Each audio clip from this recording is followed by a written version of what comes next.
दीदी जितनी ध्यान लगा के हम पॉर्न देखते हैं शायद ही कोई दूसरा काम करते होंगे।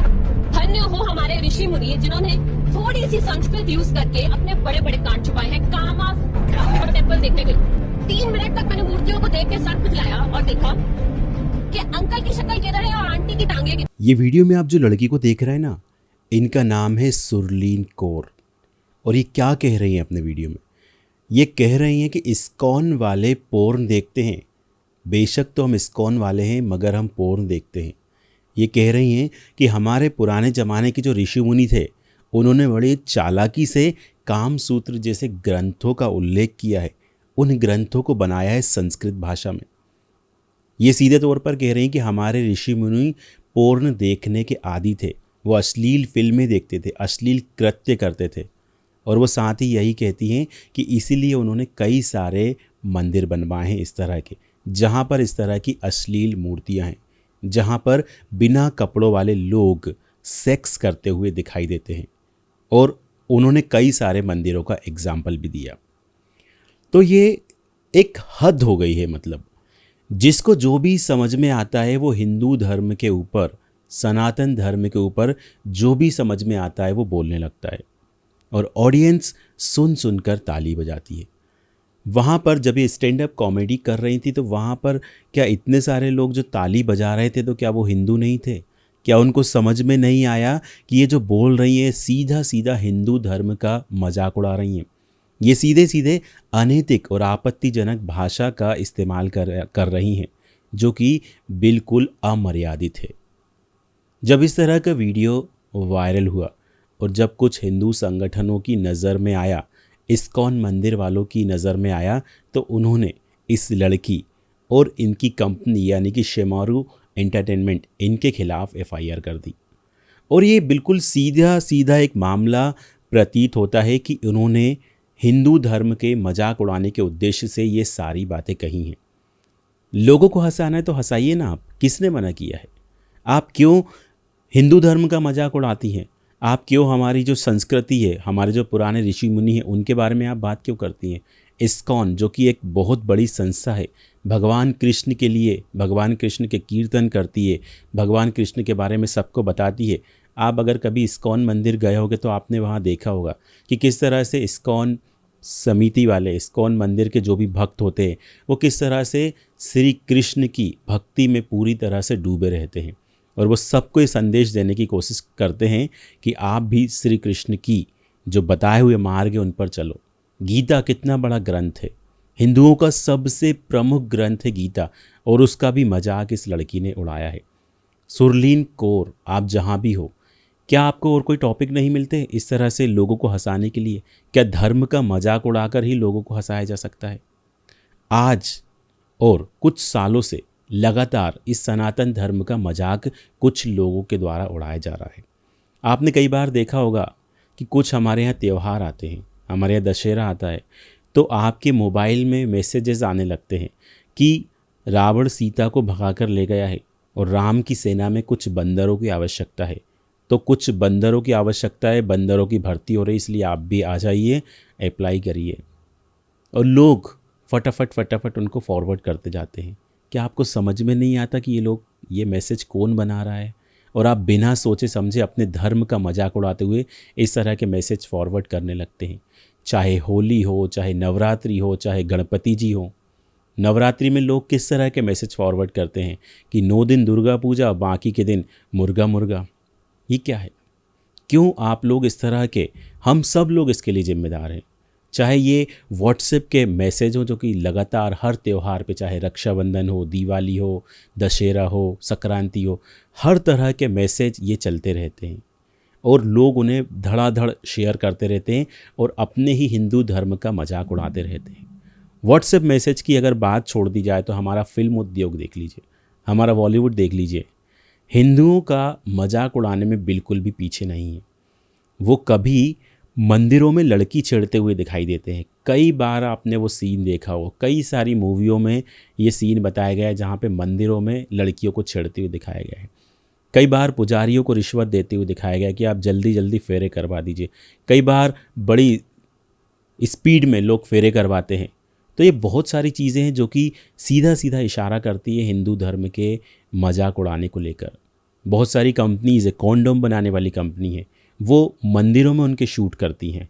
वो इस तरह से दिखाती हैं कि ये सारी चीज़ें हिंदुओं को धर्म के मजाक उड़ाने के लिए, और हम सब लोग सिर्फ देखते रहते हैं। हम सब हिंदुओं के पास इस तरह के वीडियोस वायरल होकर हमारे इनबॉक्स में आते हैं, हमारे व्हाट्सएप में आते हैं, हमारे फेसबुक पे आते हैं, लेकिन हम क्या करते हैं?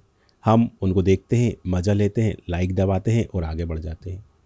हम बिल्कुल वैसा ही काम करते हैं जैसे कि हमारे पास जब किसी क्रेडिट कार्ड वाले का फ़ोन आता है ना, हम बोलते हैं कि अभी मेरे पास टाइम नहीं है, आप बाद में बात करना। उसी प्रकार जब इस तरह के मुद्दे हमारे सामने आते हैं तो हम यही बोलते हैं कि हमारे पास टाइम नहीं है, हम फिर कभी देखेंगे, या ये हमारे मतलब की बात नहीं है। अगर आप धर्म की इज्जत नहीं करोगे तो धर्म आपकी रक्षा नहीं करेगा। अगर आप धर्म की रक्षा नहीं करोगे तो धर्म आपकी रक्षा नहीं करेगा। भगवान श्री कृष्ण ने गीता में ये बात कही है। कई सारे हिंदू लोगों को मैंने देखा है, और हिंदू से ही मतलब नहीं है, किसी के भी धर्म का हम क्यों मजाक उड़ाएं? क्यों?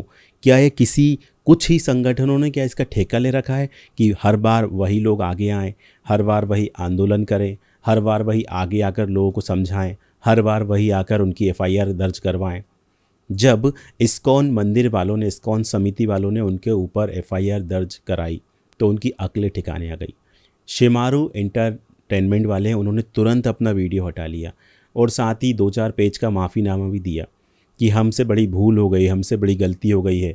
हम अब ये जो कौर जी है, ये लड़की है, ये स्टैंड अप कॉमेडियन इनके साथ नहीं है। हमने इनसे सारी जो भी पार्टनरशिप थी, जो भी हमारे बीच जो करार हुआ था, वो सब हमने अलग कर लिया है। हम आपसे माफ़ी मांगते हैं कि इस तरह की कोई भी चीज़ें अब दोबारा से नहीं होंगी। लेकिन मेरा पक्ष ये है कि इन लोगों को माफ़ नहीं करना चाहिए, और वही किया है इस्कॉन समिति वालों ने। इन लोगों को इस तरह की सज़ा दी जानी चाहिए ताकि भविष्य में अगर कोई व्यक्ति इस तरह की दोबारा गलती करने की सोचे तो उनको ये केस याद आ जाए। ये कोई छोटी बात नहीं है। अगर आज हमने ये मामला जाने दिया तो कल को फिर कोई स्टैंड अप कॉमेडी खड़ा हो जाएगा, फिर वो कोई कभी कृष्ण के बारे में बोलेगा, कभी गीता के बारे में बोलेगा, कभी रामायण के बारे में बोलेगा।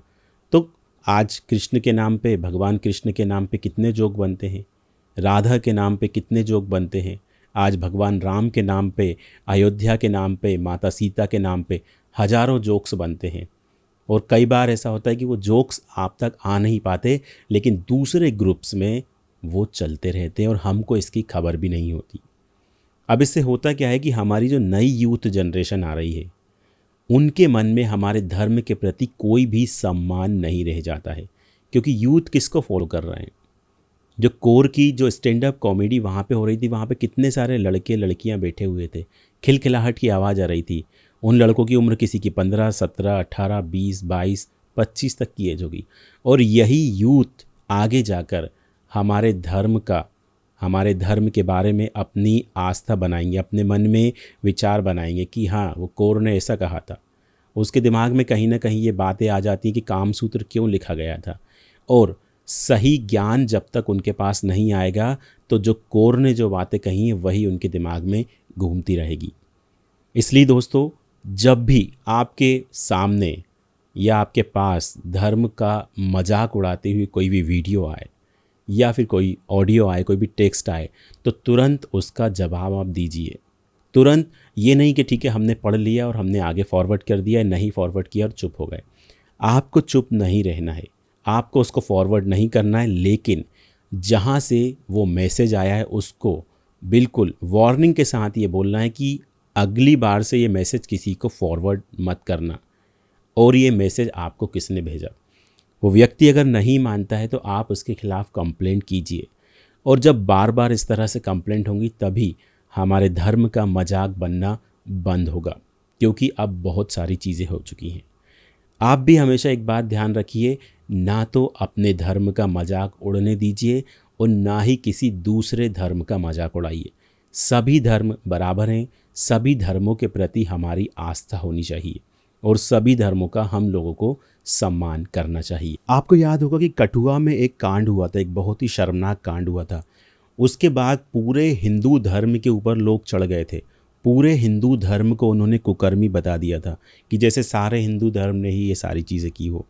तो ये सारी चीज़ें हम पर डिपेंड करती हैं, क्योंकि एक व्यक्ति से करने से ये बातें पूरे धर्म पे आ जाती हैं। क्योंकि आजकल सोशल मीडिया का ज़माना है, खबरें बहुत तेज़ी से फैलती हैं। ये वीडियो कई दिन पहले डाला गया था, लेकिन जब लोगों की नज़रों में आया, जब ये वीडियो वायरल हुआ, तब लोगों ने इसके खिलाफ़ आपत्तिजनक जो इनकी जो भाषा थी इस वीडियो वाले की, ये सुरलीन कौर की, तब इसके खिलाफ़ आवाज़ उठाई और इनके खिलाफ़ इन लोगों ने एफआईआर दर्ज की, जो कि काफ़ी पहले हो जानी चाहिए थी। अब सोचो कितने हज़ारों लोगों ने, कितने लाखों लोगों ने इस वीडियो को देख चुके होंगे, और जिनको गीता के बारे में कोई ज्ञान नहीं है, जिनको रामायण के बारे में कोई ज्ञान नहीं है, जिनको धर्म के बारे में कोई ज्ञान नहीं है, वो अपने मन में ये धारणा बना चुके होंगे कि हाँ, हमारा धर्म तो ऐसा ही है, कि हाँ इस्कॉन वाले पोर्न देखते हैं, कि हाँ कामसूत्र की रचना जो पुराने जो ऋषि मुनि थे उन्होंने अपने ये कांड छिपाने के लिए इसको संस्कृत में लिखा, क्योंकि आधा अधूरा ज्ञान किसी काम का नहीं होता। और जब किसी व्यक्ति के पास धर्म का कोई भी ज्ञान नहीं हो और उस व्यक्ति को आप धर्म के बारे में जो भी बातें बताएंगे वो उनको एक्सेप्ट कर लेगा, क्योंकि वो बातें उसको यूथ के द्वारा बताई जा रही है। और हमारे आजकल जो नौजवान है, जो यूथ है, वो ना तो मंदिर जाता है, ना ही वो कोई प्रवचन सुनता है। और जब भी इस तरह की बात आती है, जब भी घर के बड़े बूढ़े बुजुर्ग उनसे ये बोलते हैं कि ठीक है भाई कुछ अच्छी बातें सुन लो, कोई प्रवचन सुन लो, तो उनका एक ही जवाब होता है। उनका जवाब होता है कि ये बाबा, ये संत महात्मा, ये सब कुछ पैसा कमाने के लिए बैठे हैं, इनका ये धंधा बन गया है। और कई सारे बाबा रेप में, कई सारे बाबा दुष्कर्म में पकड़ाए जा चुके हैं। आजकल के यूथ की ये सोच है। तो दोस्तों, हमको हमारी जो यूथ की ये जो सोच है उसको पूरी तरह से बदलना पड़ेगा, नहीं तो एक दिन हमारा धर्म खतरे में आ जाएगा और उस दिन हमको ये बड़ी ही शर्म महसूस होगी कि हम धर्म की रक्षा कर सकते थे, हम धर्म को बचा सकते थे, हम धर्म के प्रति जो आपत्तिजनक भाषाएं, जो अमर्यादित बातें जो उस टाइम जो हो रही थी, हम उनको रोक सकते थे। तो दोस्तों, अगर आप भी मेरे साथ हैं, आप भी सभी धर्मों को एक साथ लेकर चलने वाले हैं, अगर आप भी हिंदू धर्म की रक्षा का संकल्प लेते हैं, तो इस वीडियो को आप ज़्यादा से ज़्यादा लोगों के साथ फेसबुक और व्हाट्सएप पर ज़रूर शेयर करें, जिससे लोगों को ये पता चल सके कि आखिर ये चल क्या रहा है। और इस तरह से जो स्टैंड अप कॉमेडियन करते हैं, जो कॉमेडी करते हैं, उनके दिमाग में भी एक डर बैठना चाहिए कि भारत का हिंदू समाज चुप नहीं है, और जब भी इस तरह के अमर्यादित कृत्य, अमर्यादित बातें होंगी तो वो अपनी आवाज़ बहुत ज़ोरों से उठाएगा। तो दोस्तों, यहीं तक था हमारा और आपका सफ़र। उम्मीद करते हैं वीडियो आपको पसंद आया होगा। जय हिंद।